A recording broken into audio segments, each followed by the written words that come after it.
que entender assim, nós não estamos discutindo passado. Nós temos um passado cheio de passivos. Nós estamos discutindo o futuro. Nós estamos às portas, aliás, já estamos atrasados no Brasil, da era da sociedade da informação e do conhecimento. E essa era, ela vai se caracterizar, ou não acontecerá, pela multiplicação da oferta de conteúdos, de comunicação, de informação, de debate público, de educação, de cultura, de entretenimento, de games, de tudo. Ou seja, é uma época onde temos uma explosão pela frente, se houver ambiente para que isso aconteça. Evidentemente, esse debate, quando começa, ele assusta muita gente. Assusta muita gente. Gente que tem controle da situação hoje, ou gente que acha que pode controlar a situação amanhã. E que está acostumada a fazer um jogo fechado.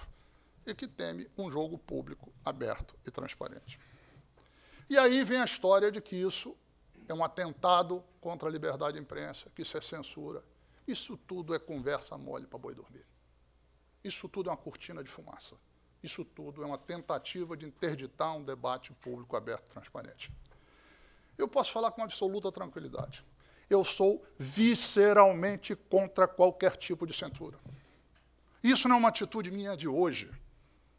Isso não vem das circunstâncias, como acontece com alguns que pediram ditadura, que apoiaram ditadura, que aceitaram a censura passivamente, que muitas vezes se autocensuraram e que muitas vezes, quando o povo começou a reconquistar a democracia, se insurgiram contra o povo.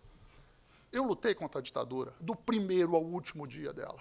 Tenho orgulho disso. Orgulho discreto, mas tenho orgulho disso.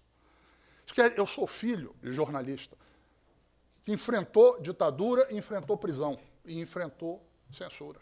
Então, censura, atentado à liberdade de imprensa, comigo não cola. Tenho orgulho discreto também, de ter participado do governo Lula, que garantiu a liberdade de imprensa do primeiro ao último dia, em condições difíceis, porque não era a época do pensamento único, não, a favor dele. Ao contrário, era do vale tudo contra o governo. E garantiu a liberdade de imprensa em sua plenitude. Isso não é mérito do governo. Isso é uma conquista da sociedade. O governo soube cumprir aquilo que é uma conquista da sociedade. Agora, poucos governos enfrentaram absurdos, ignomínias pela imprensa, como o governo Lula enfrentou. Agora, a liberdade de imprensa só garante que a imprensa é livre. Ela não garante que a imprensa é boa, não. Quem garante que a imprensa é boa são os jornalistas, quando tem sua lealdade primeira com a sociedade, e não com seu emprego e com o patrão. Garante também que a imprensa é boa a sociedade, quando critica a imprensa quando ela está errada. Eu achei engraçado no governo Lula. Lula ataca a imprensa. Não atacou a imprensa, nada, ele criticou a imprensa. Agora, por que a imprensa, quando critica o governo, ela critica? Quando o Lula critica a imprensa, ela é atacada. É sempre uma postura, reparem, de tentar ir criando um ambiente de que há algo intangível, que é de toda a sociedade, que está ameaçado, quando, na verdade, é uma posição de um determinado jornal, uma cobertura de uma determinada televisão e ponto final. De um modo geral, eu tenho muito tempo de janela. Há outros aqui, o Paulo Henrique tem mais tempo de janela do que eu. Ele é mais velho que eu, ele diz que não, mas é. Mais tempo de janela de jornalismo que eu. Mas é o seguinte, de um modo geral, o leitor, o telespectador, o ouvinte, é extremamente generoso e justo com a imprensa. A imprensa erra se o erro foi cometido de boa fé, no afã, no intuito de produzir a tempo uma informação para entregar para o leitor. O leitor percebe e tolera aquilo. Ele acha que faz parte do jogo. Se ele sente, entretanto, que existe má fé, que existe manipulação, ele pode se enganar no primeiro momento, não perceber, mas se aquilo vai se repetindo, o leitor se percebe má fé. Se percebe que está diante do jornalismo de manipulação, porque não é só a farmácia de manipulação que existe, não, existe também o jornalismo de manipulação. Se ele percebe que está diante do jornalismo de manipulação, o leitor é severíssimo na crítica. Severíssimo na crítica. E o que é afetado imediatamente? A credibilidade daquele órgão. Não é à toa que os grandes órgãos de comunicação no Brasil hoje em dia vivem uma seríssima crise de credibilidade. Não admitem, mas sabem que vivem. Eles fazem as pesquisas dele, eles veem as vendas, a audiência como cai. Então, eles sabem perfeitamente. Os aquários hoje em dia não vivem mais no Olimpo. Os aquários hoje em dia vivem submetidos a um bombardeio de qualificação, às vezes até de desqualificação, etc., em cima do que fazem. Então, esse processo, ele ele é um processo que está em curso. E nada do que se está discutindo tem a ver com afetar a liberdade de imprensa. No mundo inteiro, nos países democráticos, existe regulação. Isso é uma bobagem monumental. A regulação não é censura, porque só num Brasil pré-histórico que pode ser entendido assim. O que é? São serviços públicos. O espectro eletromagnético ele é escasso, ele é finito, ele é um bem preciosíssimo. Tem que ser repartido para as telecomunicações cada vez mais, com 3G, 4G, 5G, sei lá qual o G que vai ser depois, e também para a radiodifusão. Então, ele tem isso daí. Então, precisa cumprir certas normas técnicas e normas de conteúdo, se é assim no mundo todo. Os Estados Unidos, que é o país que menos regula, faz a regulação pelo lado econômico, daí que ele proíbe a propriedade cruzada. Outros países, como Inglaterra, Estados Unidos, Inglaterra, França, a proibição se faz através de normas de regulação de conteúdo, que são as normas óbvias, equilíbrio, pluralidade, respeito à família, respeito ao menor, nada de estimular algum tipo de racismo, algum tipo de coisa mais baixa, etc. Coisas desse tipo, equilíbrio, coisas desse tipo. Não tem nada de mais bom. Eu talvez seja um ingênuo. Eu cheguei, vamos fazer o seguinte, talvez eles não saibam disso tudo. Então, vamos promover um seminário internacional e convidamos todas as agências reguladoras dos principais países democráticos. Veio gente da FCC americana, veio gente da Ofcom da Inglaterra, veio gente da agência francesa, veio gente da Comunidade Europeia, da União Europeia, veio de Espanha, veio de Portugal, veio da Argentina. Nós tivemos várias experiências, são muito diferentes.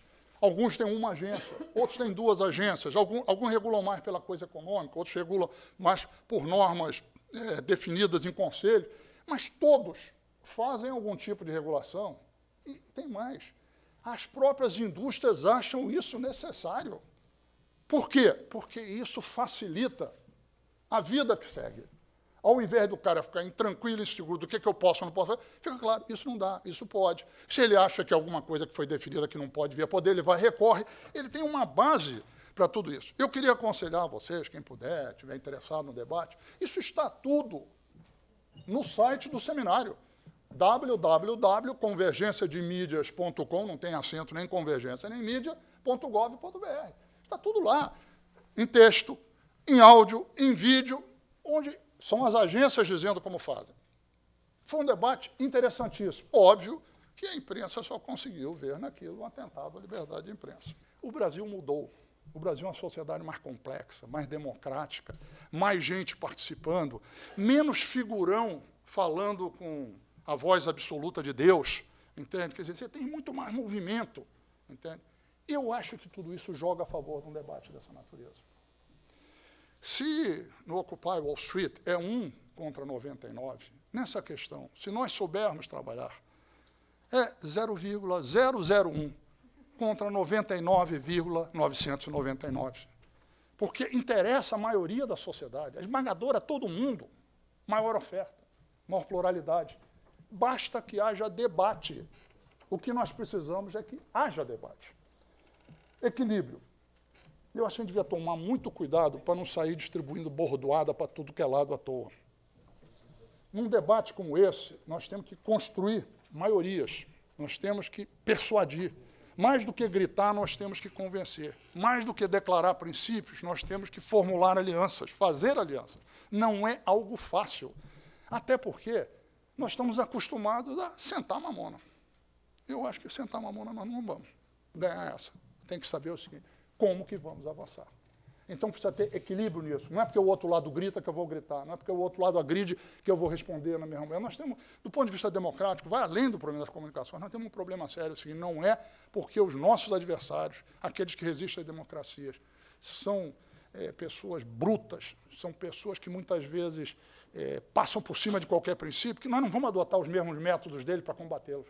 Nós temos de vencê-los com métodos democráticos, de persuasão, de convencimento, de formação de maioria, porque é isso que constrói, é isso que é sólido, é isso que dá desdobramento. Determinação. Vamos ter claro, vão bater com tudo, continuarão batendo. Continuarão batendo, porque, às vezes, você sabe, eu acho que a gente bate porque estão defendendo, às vezes batem. É feito o escorpião, já não sabe fazer outra coisa. Do ponto de vista dos interesses da radiodifusão, eu acho que eles estão com a pior tática que podiam ter. Porque não é o melhor caminho para eles. Eles não são o player mais forte nessa história. Então, eles poderiam entender que eles têm que fazer mais política, mas eles se acostumaram, não sabem mais fazer, acham que se não fizerem desse jeito se diminuem. Então é o seguinte, nós temos que entender o seguinte, vem com tudo. E eu acho que a gente tem que ter claro uma coisa, a mídia tem de ser respeitada. A mídia nunca pode ser temida. Nós não temos que ter medo da mídia, nós temos de respeitá-la pelo que ela tem de uma construção social, de uma construção democrática. Mas nós não temos de ter medo da mídia. E, por último, inteligência. É o seguinte, nós precisamos definir a cada momento onde é que a gente vai concentrar a força. Olha, eu entendo perfeitamente, mas às vezes eu converso com pessoal de outras coisas.